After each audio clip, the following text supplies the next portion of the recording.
Hello again. Hey, so task 3, 50 points again. You need to tune your TugBot. So right now, let's see here. You got it set up so when it pulls something, it reads the distance to the paddle there, and it puts out some values on the front. And let me explain what those values are. So the air value, if you see in the program, is the difference between what you want the force to be and what the force actually is. So if you want the paddle to be back here, but it's really up here, it's going to drive the robot faster the other way to get that force, that desired force, or the opposite. So right here, this air value of -1 means it needs to slow down a little bit, or if it stopped, go in reverse. So the remote inputs the set point. That's the force that you want. So the remote input, like here, if you push button 5, that would mean you want about 50 centinewtons of force. So your force in centinewtons should be about 10 times what your remote input value is. So right up here, first thing you need to do is you need to adjust the ranges of the ping mapping in the force variable so that the force in centinewtons is approximately 10 times the remote number. Right here, it's 49. It's just 1 centinewton off. Let's go no more than like 5. Okay, so if your remote is, you're inputting 5, it should be between 45 and 55. Okay, no more than 5 centinewtons off. So you have to tune the mapping down here. So the ping mapping. So right here, this ping mapping says the distance in microseconds that the laser ping is picking up is between 820 and 1200.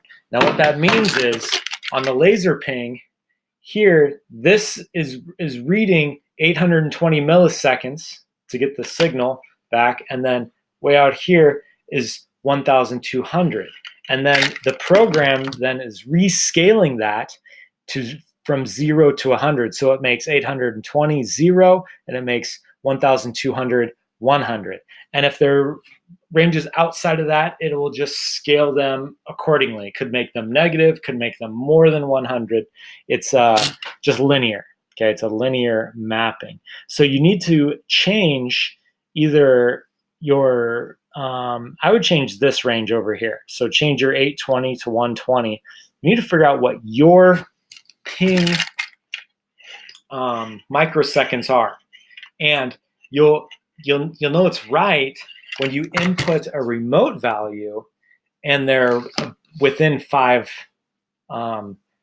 centinewtons away. That's a good range. So if you input 5 on the remote, you should get between 45 and 55. If you input 7 on the remote, you should get between 65 and 75. That's when you know your laser ping is tuned to your spring scale. That's the first thing you need to do. The second thing you need to do is you need to adjust your speed values so that your robot actually accelerates forward when it's trying to match an input force. So right here, if you look down here on the screen, we have the air values, the difference between the set point, that's the desired force, minus the actual force, what you're measuring. And then your speed then is calculated as that air value, that difference up here, multiplied by KPN, that's the constant, proportional constant in the numerator, and divided by the KPD, or the constant of proportionality in the denominator. So if you want your robot to respond more quickly to an air value, or a difference between the desired and the actual force, you would increase KPN. And if you want to slow it down a little bit, you could increase KPD, because dividing by a higher number actually makes the speed lower. Now my speed's way too slow. You want to see it? So I probably need to increase my KPN, and let me show you why. Here, let me make myself bigger.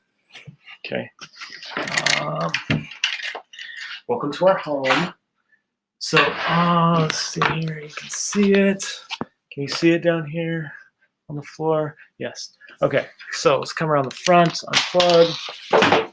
So we turn this on, and you see my Tugbot is carrying, oh, it has negative. Okay, so I put in remote force of 2. My centiforce is kind of bouncing all around. I think my mapping may be off. But anyways, if I put in a big force like 9, sometimes you have to hold down the button. It should be going all the way back here on the spring scale, all the way to the back. But the force or the speed isn't enough really to get the tug that I need to stop it. So I need to increase my KPN. All right. So that's kind of what we're looking for. We need you to adjust your KPN and KPD values to minimize the error value.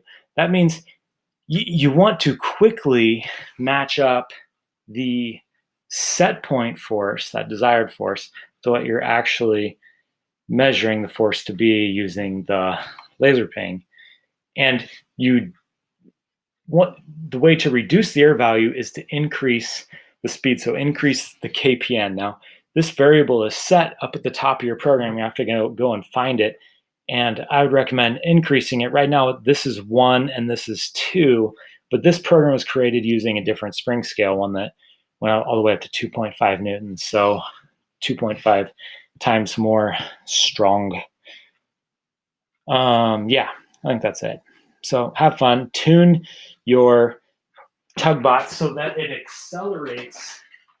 What we want to see is we want to see a constant speeding up, a constant acceleration, not like this slow movement. We want to see the Tugbot speeding up. It should be accelerating. So you can use different carts, different masses, different KPNs, different KPDs, different mapping values. Good luck. Oh, and I'll put that video here.